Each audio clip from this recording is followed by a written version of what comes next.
Baik, bismillah. Assalamualaikum warahmatullahi wabarakatuh. Hari ini saya bahas tentang materi tentang merawat vitalitas. Kalau ini merawat berarti bisa aja, aman. Tidak ada masalah. Ya, hanya lemah. Kalau menguatkan berarti bermasalah atau sudah tidak ada fungsi.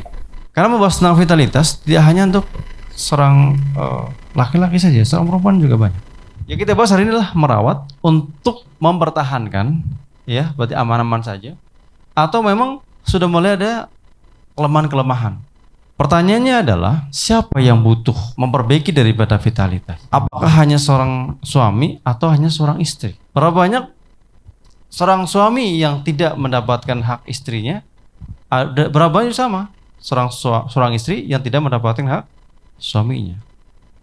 Jadi memang keduanya mempunyai saling keterkaitan. Permasalahan-permasalahan vitalitas sangat tinggi. Yang akan memicu permasalahan adalah keributan, bahkan terjadi kekerasan atau terjadi namanya perceraian. Begitu pentingnya ya dibanding dengan yang namanya makan. Padahal kalau nggak makan nggak hidup juga. Tapi ternyata kalau nggak makan berpuasa. Beliau itu ngirit, prihatin. Sehari mungkin makan sekali nggak apa-apa. Yang penting harmonis. Sebegitu pentingnya. Mungkin saja ada proses sabar, tapi hanya dikasih waktu hanya setahun. Kalau setelah itu boleh untuk melakukan atau meminta atau merujuk untuk seperti itu. Nah permasalahannya adalah ketika seorang dalam proses mencari pengobatan itu, kemana kita akan mencari? Siapa yang menyediakan fasilitas itu? Hampir permasalahan-permasalahan ini terjadi dan tidak menemukan solusi, dan mereka tidak pernah bercerita. Ke siapa mau cerita? Contoh curhat ke tetangganya kan nggak mungkin. Memang bermasalah. Berarti butuhnya ada penguatan. Ada juga seorang istrinya yang nggak mau sama sekali. Akhirnya terjadi KDRT. Akhirnya dikasih herba, piculah, baru kedamaian. Terapi seperti ini, kedamaian. Nah ternyata faktor-faktor seperti ini ternyata bukan masalah hal yang sepele. Kalaulah seumpama di sini, semuanya praktisi yang insya Allah mengarahkan kebaikan. Kalau seumpama ada permasalahan-permasalahan, ternyata dicek nanti dengan diagnosanya, oh ibu masalah di sini, oh suaminya di sini, oh sebenarnya ibu masalahnya bukan. Yang dibahas bukan masalah contoh adalah sikapnya, bukan masalah ekonominya juga bukan juga karena masa lalunya juga bukan. Ternyata adalah masalah hubungan vitalitas. Mungkin kayak Ustadz Asep yang tentunya beliau sebagai petugas ya di Kemenag, berapa banyak orang yang bercerai katanya sudah tidak cinta lagi. Yang kedua ekonomi, tiga berselingkuhan. Mungkin buat baru ada KDRT lah. Tapi banyak kan kenapa bahasa itu?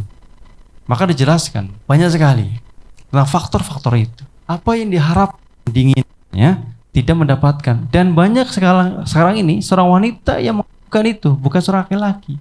Ada apa dengan laki-laki? Seorang wanita yang mengajukan banyak sekali. Mau hulu ya, banyak sekali. Apa kurang perhatian? Apa ekonomi? Bahasanya terlalu bahasa ekonomi. Sama sudah tidak cocok lagi. Padahal ini yang satunya tidak bisa mengimbangkan atau salah satunya tidak bisa memenuhi. Nih mohon maaf. Ada seorang istri yang kebutuhannya melebihi daripada kapasitasnya seorang suami. Ada seorang suami yang mempunyai melebihi juga kapasitas seorang istri. Jadi nggak balance. Bagaimana untuk menyimbangkan? Bisa diimbangkan sebenarnya. Itu nggak harus ini dan itu. Contoh, maunya gimana musyawarah. Dalam keluarga tuh nggak usah menang-menangan. Hanya musyawarah saja. Kamu maunya gimana? Saya maunya begini. Oh saya belum mampu nih. Kamu belajar mau bisa nggak? Bisa. Nah hari ini mudah-mudahan bisa ya. Melemahkan dan menguatkan bagaimana. Hal-hal seperti ini saya kira sebagai herbalis muslim butuh. Yang berbahaya itu adalah seorang wanita yang berlebih. Ketika tidak mendapatkan haknya, itu akan kejam. Kejam kepada anak-anaknya, kasar, suka mukul, suka bentak-bentak. itu ketahuan, oh berarti kurang gitu. Salah satu faktornya ya. Bukan masalah suami nggak pulang-pulang, bukan masalah berasnya kurang, bukan. Karena emang kurang. Ibu ya, kalau di terapi ini dikendorkan, diturunkan kapasitasnya, dibikinnya saling membutuhkan, jadi saling menjaga hatinya. Jadi ngomong hati-hati. Kenapa?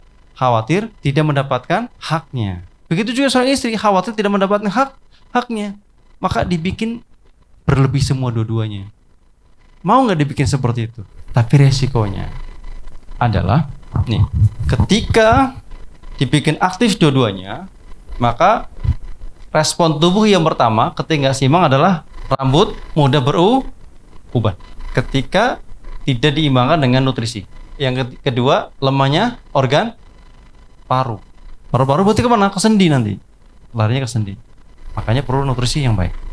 Yang ketiga, kalau udah paru-paru, lari ke mata. Matanya kenapa? Rabun. Maka butuh nutrisi. Atau lemas. Kenapa? Bosan. Berarti bagaimana cara memperbaiki kebosanannya? Rasa penasaran. Dibikin terus penasaran. Bisa nggak seorang istri bikin seperti itu? Bisa nggak seorang suami bisa bikin seperti itu?